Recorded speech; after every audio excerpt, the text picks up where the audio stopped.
Hi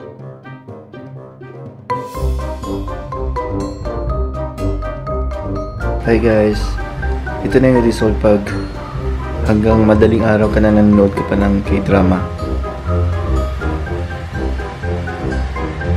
Yan.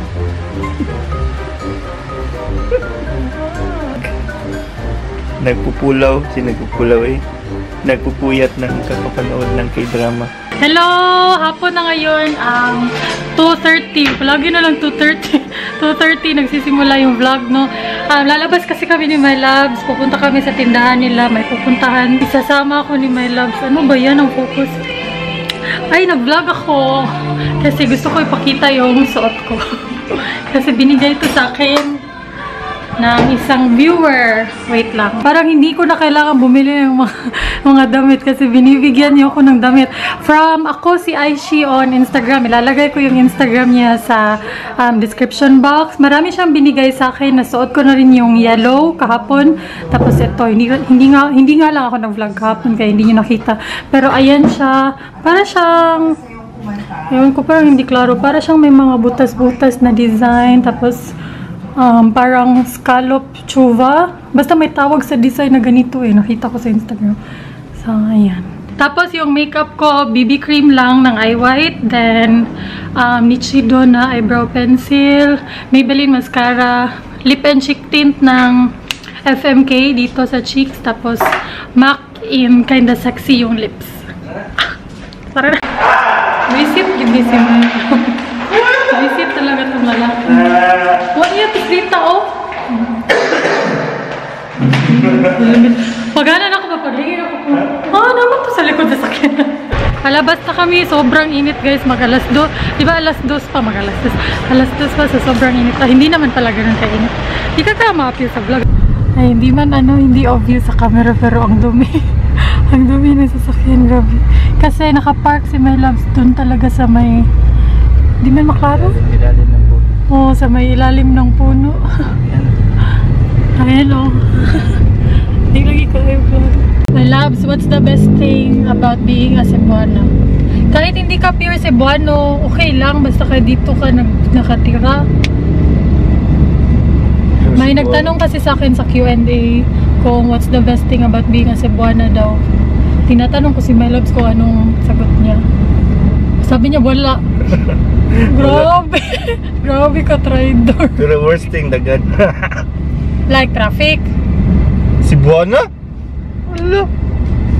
What's the best thing about Cebuana? Kuno, and the worst thing about Cebuana yung siya traffic. Wala, bright. What's the... Kuan ba ka ng being in Cebu in general? Yung alam mo yung ka Cebuana. Cebuana is a person, babae. Hala, may traffic. That's bright ka.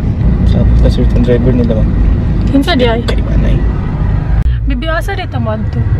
Saan tayo pupunta? Hindi ko rin alam kung saan kami pupunta. Ang sinabi lang ni My Loves, magtitingin-tingin ng bahay. Sa ano? Sa Maribago? Maribago, Maricondon. Lapu-Lapu di ay? Magtitingin-tingin daw kami ng bahay. May nakausap silang real estate something broker, no? Or agent. May papakitang bahay. Ewan ko, hindi ko rin alam. Ngayon ko lang nalaman din. Or nang isang araw. Tanaw rin mo, di ko mo kuha. Tingin-tingin lang. Tagaloga, bibiwi. Tingin-tingin lang, pero wala tagang planong kumuha. Marigondon sa Lapu-Lapu. Ano pa rin, medyo malayo siya sa bahay talaga namin sa Lapu-Lapu. No? Mga 30 minutes away siguro. Gated ni siya sir with 24 hours na security guard. Muna siya, single day pa.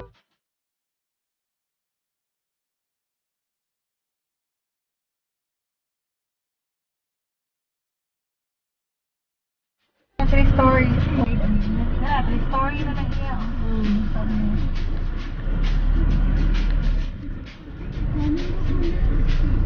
Ang cute ng mga aso.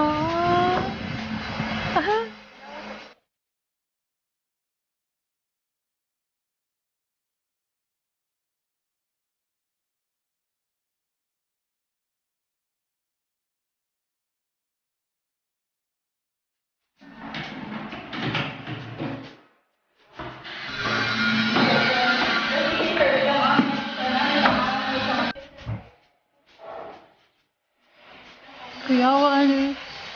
Dapat dyan sa taas. Grabe. Meron ding roof deck.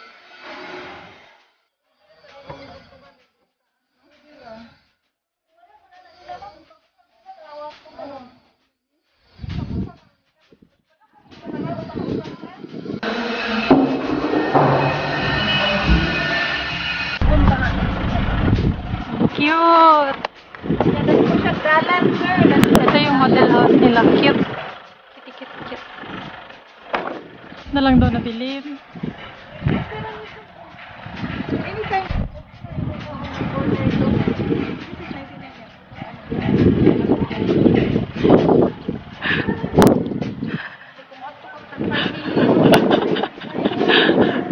Huwag kayong maniwala dyan. Wala yung balak.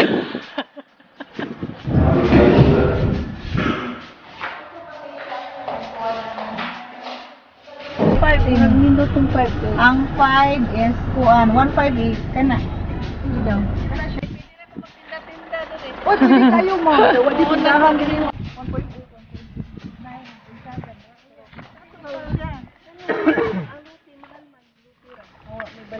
Grabe, ang wili ko na. Nandito kami sa SM, sa Mang Inasal, kakain lang ng brunch. Ay, hindi brunch, lunch at dinner. Si my love ay naglalaro na naman ng Bangbang. Mobile Legends Bangbang. Ito sa akin yung Andy Rice. Tapos kay my loves yung bago nila yung may palabok at saka lumpiang toge. Kain, gutom na ako.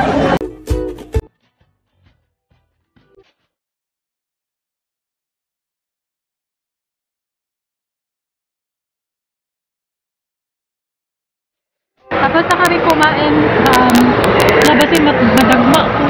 Tapos na kami kumain. Pabalik na kami sa tindahan nila, my love. Hindi na ako nag-vlog kasi nagtingin-tingin lang kami ng mga laptop. Yun lang, tapos malamit na. Yun na pa rin nagbibigay ko. Undat ka ako ng hangit. Ang ganda niya sa mga. Nandito na kami, nakauwi na. Wait lang ang focus. Hindi na ako nag-vlog. Wait, dito kami sa Sugbo Mercado.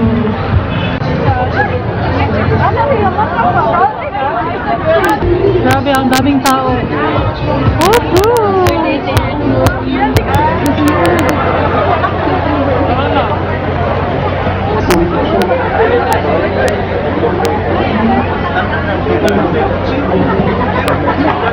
Dito kami sa may mga shake.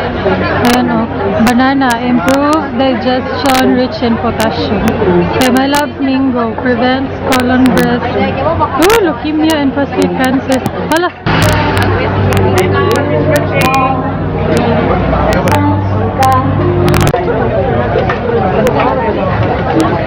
Grabe si my love, sabi niyo para daw dextrose. Guys, grabe, ito na yung pinaka masarap na shake na natikman ko. Walang joke. Mas masarap pa siya sa thirsty. Ito sa akin banana. Kay my loves mango. Babi, lami no? Kakaiba siya. Merong something sa kanya na masarap. Siya milk, magod na something. Drink yung milk. Yung milk, no? Ayan yung pangalan, Applicious. Di sila ganong napapansin doon kasi medyo konti lang yung nag-order. Pero parang napasobra yung sugar ko. Sana dapat low sugar lang sinabi ko. Nakauwi na kami and I came home with a package. May package ako. Alam ko na kung kanino galing kasi nag-message sa akin yung online shop. Hindi na ako nakapag-vlog dun sa mga bahay-bahay kasi alam nyo naman yung mga kasama namin hindi yun aware sa vlogging. So, nakakahiya. Ganyan ako pag may mga taong kasama na hindi aware sa pag-YouTube or vlogging. Hindi ako komportableng mag-vlog. Ayun. Ano pa bang ginawa namin? Sa SM, kumain lang kami ng dinner tapos nagtingin-tingin ng mga laptop. Doon kami sa Asus. Asus. May nagustuhan si my loves doon pero ayoko. Medyo ayoko. Sa HP, wala kaming nagustuhan sa HP. May magandang laptop yung pinakabago nila. Tsaka medyo reasonable yung price pero hindi namin bet yung hitsura. Tapos pumunta rin kami ng Apple Store or iStore, Apple Store. Kahapon kasi may malapit na iStore dito sa amin. So pumunta na rin kami doon. So medyo alam na namin kung magkano and yung nagustuhan namin doon is yung iMac. yung desktop talaga ng Apple. I-open ko to. I think pwede na akong mag-haul. Gagawan ko na lang to ng haul. May hinihintay pa akong mga packages eh. Kasi may mga online shop pa na nag-message sa akin. I-open ko pero hindi ko ipapakita sa inyo. Nagtitingin-tingin lang naman kami ng bahay guys. Kung magtataka kayo, pag napanood nyo tong vlog, kung magtataka kayo, baka magtaka kayo kung bakit kami nagtitingin-tingin. Wala lang, hindi ko nga rin alam kung bakit nagtingin-tingin si Melam. Siguro nga may plano yung lalaki yan. May nakita rin kaming lupa lang, yung walang bahay. Lot lang talaga. Yun mas mura, 1.5. Tapos pwede na ikaw yung mag-decide kung anong klaseng or anong style ng bahay gusto mo. Yung lot na lang bibilhin mo. Yun yung mas okay kasi hindi namin nagustuhan yung bahay talaga. Okay yung lot kasi okay yung location. Doon yun sa Lapu-Lapu. Futura Homes. So, ayun. Ay, hindi ko ipapakita.